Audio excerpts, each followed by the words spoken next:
Hello everyone. I'll be presenting on free consent, quasi contract, and legality of subject. Free consent.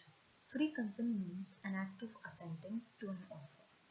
According to section 13, two or more persons are said to consent when they agree upon the same thing in same sense. Thus, consent involves identity of minds in respect of contract.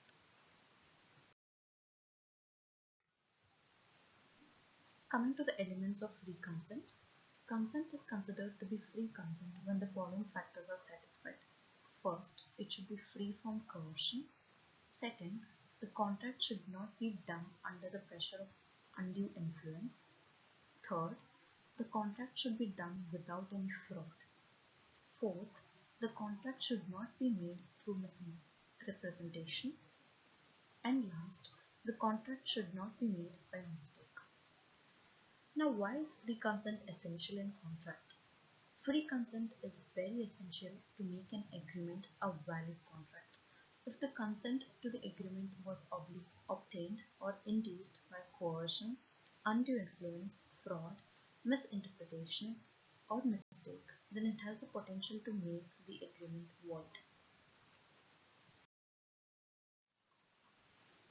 Quasi-contract.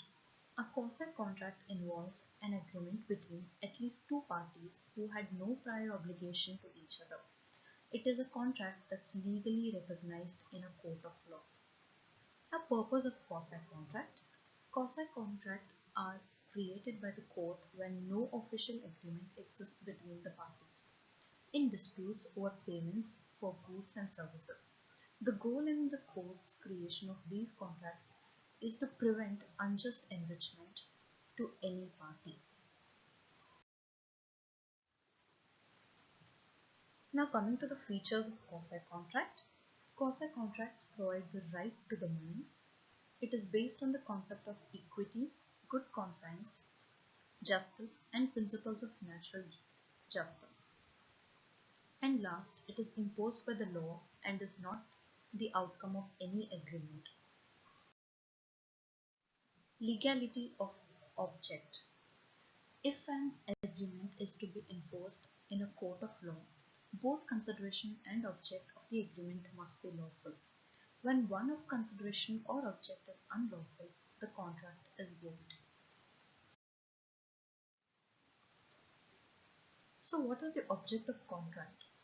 The object of a contract is the thing which is agreed on the part of the party receiving the consideration to do or not to do. The object of a contract must be lawful when the contract is made, and possible and ascertainable by the time the contract is to be performed. Thank you.